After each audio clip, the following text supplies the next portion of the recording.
अब बीटा के पास दो ऑप्शन है, या तो वो उस बैग को यहीं छोड़ दे या तो इसमें से कुछ सामान निकाल कर उस बैग को यहाँ से ले जाए। तो तुम लोगों को क्या लगता है बीटा ने कौन सा ऑप्शन चूज किया होगा? शैडो हॉलवे में होता है, तभी उसकी तरफ बहुत सारी बुलेट फायर होती हैं, जिसे देखकर शैडो बहुत खुश होता है कि उसे फाइनली एक ट्रू मॉब की तरह मरने का चांस मिला है। और फिर शैडो पूरी फोकस से बुलेट लगने का एक्टिंग करता है। थोड़ी देर बाद वहाँ पर दो लोग आते हैं। उनमें से एक नोटिस करता है कि बॉडी पर कोई बुलेट वुंड ही नहीं है। ये सुन के शैडो गुस्सा हो जाता है और बोलता है कि उन लोगों ने उसकी परफॉर्मेंस वेस्ट कर दी, और शैडो उनको मारने वाला होता है। तभी वहाँ पर स्टैम्पीड स्टार्ट हो जाता है। नेक्स्ट सीन में हम देखते हैं बहुत सारे मॉन्स्टर ने मसीहा ग्रुप के बेस पर अटैक कर दिया होता है और नाइट उनसे फाइट कर रहे होते हैं, पर मॉन्स्टर उन पर हावी हो रहे होते हैं। तभी वहाँ पर एंट्री होती है एपेक्स मॉन्स्टर की, जिसे देखकर सब शॉक हो जाते हैं। नेक्स्ट सीन में हम देखते हैं निशिनो का भाई जो परेशान होता है क्योंकि अलायंस ने निशिनो को किडनैप कर दिया होता है, पर उसके पास अब नात्सुमे होती है जिस पर वो अपने एक्सपेरिमेंट परफॉर्म कर सकता है। जैसे ही वो नात्सुमे के कमरे में जाता है, नात्सुमे को अवेक देखकर वो शॉक हो जाता है, पर उस पर ध्यान न देते हुए वो अपने बैग से एक मॉन्स्टर का सर निकालता है और बताता है कि इस हेड में large amount of magic power है, और उस हेड को नात्सुमे के साथ फ्यूज़ करके वो एक बहुत ही पावरफुल लाइट क्रिएट करेगा जो सरपास कर देगी ओरिजिनल लाइट को। वो ये सब बोल ही रहा होता है, तभी उसे कोई शूट कर देता है। उसके बाद वो नात्सुमे को भी हेड में शूट कर देता है।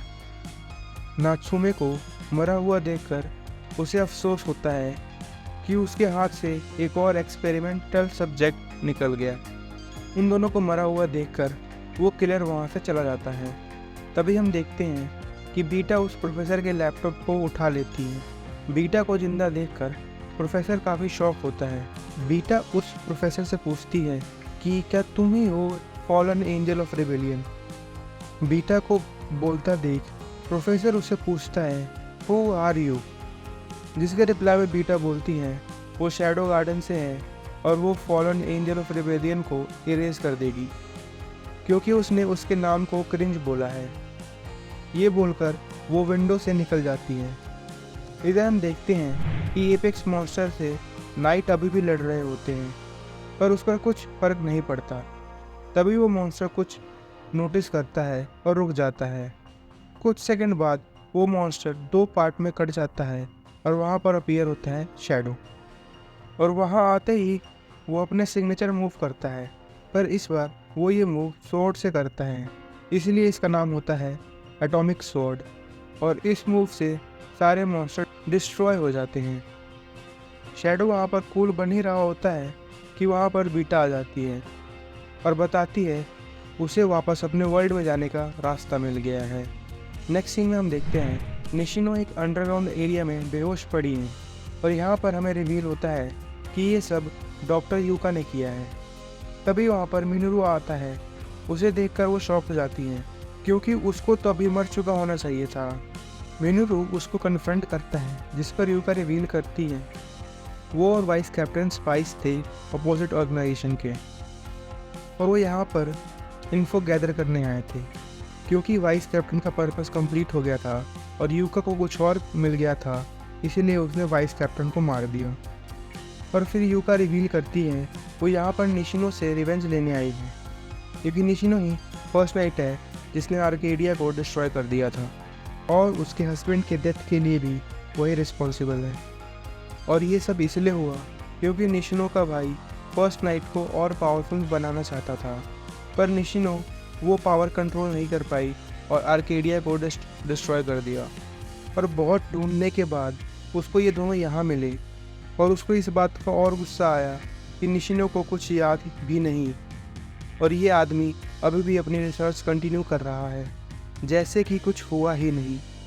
और ये बोलकर वो निशिनो में मॉन्स्टर ब्लड इंजेक्ट कर देती है, और निशिनो में जैसे ही मॉन्स्टर ब्लड इंजेक्ट होता है वो यूका को मार देती है और ट्रांसफॉर्म होने लग जाती है। जिसकी वजह से वहाँ पर एक ब्लास्ट होता है और निशिनो को अपनी पुरानी यादें याद आ जाती हैं कि कैसे उसने आर्केडिया को डिस्ट्रॉय किया था। जैसे ही सब शांत होता है, हम वहाँ पर शैडो को देखते हैं। निशिनो शैडो को देखते ही उस पर अटैक कर देती है और बोलती है, no one can stop me. Shadow अपनी पावर का यूज़ करके उसे चेंज से बाइंड कर देता है और इसके बाद शैडो निशिनो को डिफीट कर देता है।